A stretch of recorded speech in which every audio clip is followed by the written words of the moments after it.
Hi, YouTube. I hope you guys are doing well.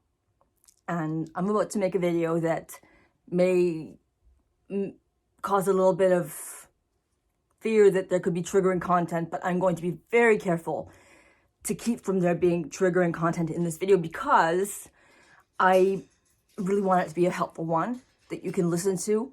If you've been through something, if you've been through trauma, then I want this video to be something that is accessible to you. So I want to discuss trauma anniversaries and how we can cope with them and how they might impact us and how other people's reactions about it can impact us based on my own experience, because I wanted to make this video a few weeks ago on a trauma anniversary, but I needed to practice more self-care than making a video on that day would have actually permitted.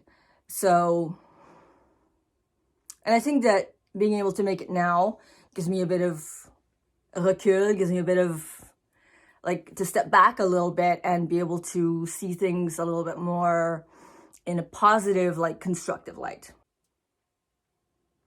So I had a few points. Some of them were based on my story, but not telling my story, but just saying that part of the reasons why what impacted me about what happened wasn't what happened necessarily, but a string of other things, like this recipe, right? So my recipe and your recipe of how I cope and how you cope and how things happened and how everything intertwined into this ball of exactly what it was is different for everyone. So if anyone would be able to say, hey, maybe it's time that you just kind of get over it, right?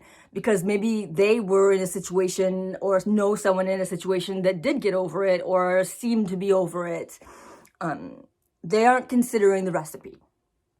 Your recipe, where whatever happened and whatever was said, whatever was done, how people reacted, how you were supported, everything surrounding it was the recipe to which you have to move forward. And whether you can or not can depend a lot on the support that you have. So saying, well, it's just time to move on, it's time to get over it, that's lazy. It's dismissive, it's invalidating, it's just kind of trying to brush away the subject instead of actually going a little further to help someone. Because what we need isn't to just get over it. It's not just like, poof, it's gone. Maybe we need a bit of time, we need to process. What do we need to process? Is there something that you can offer instead of saying, get over it? How can I help you to feel a little bit better? What do you need? How can I help you get that? Maybe we can brainstorm together. If you need to talk, I'm here. There's so many things that you can say instead of just get over it. And if someone tells you, just get over it, it's hard to take. Go smell those flowers, and it feels highly invalidating, but you are valid. And what you went through, whatever it was significant. It impacted you, and your recipe is what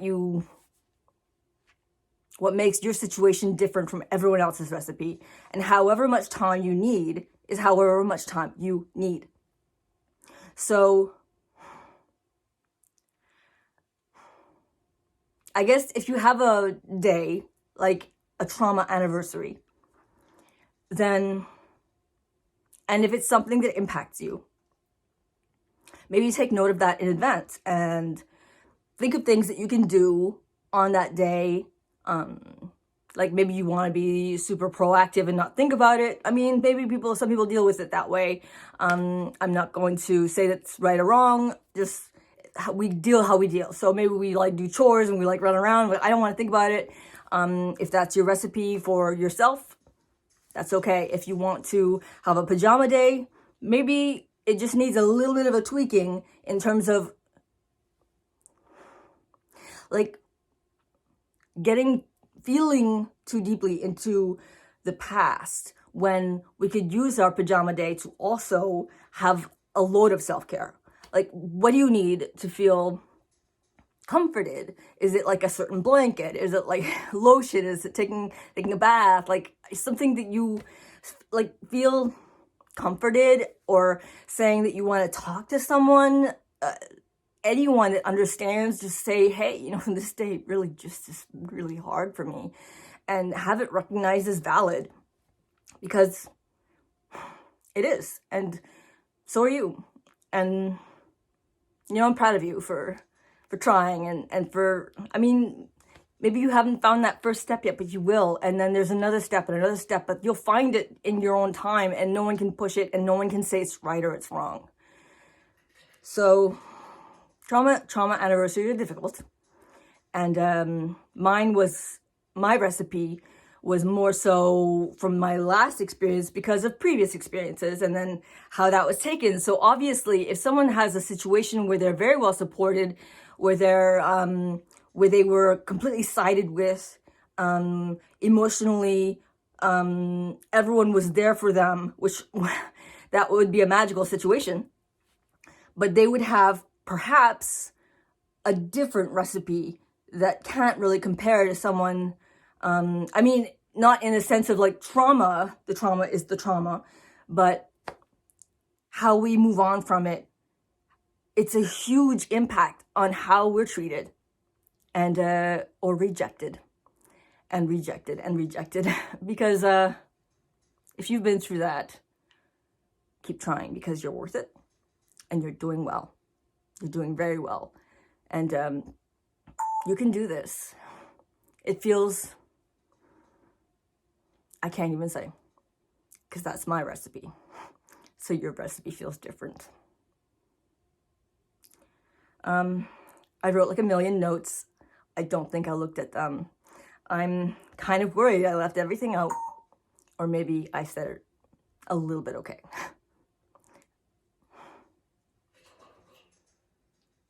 Don't forget that someone cares.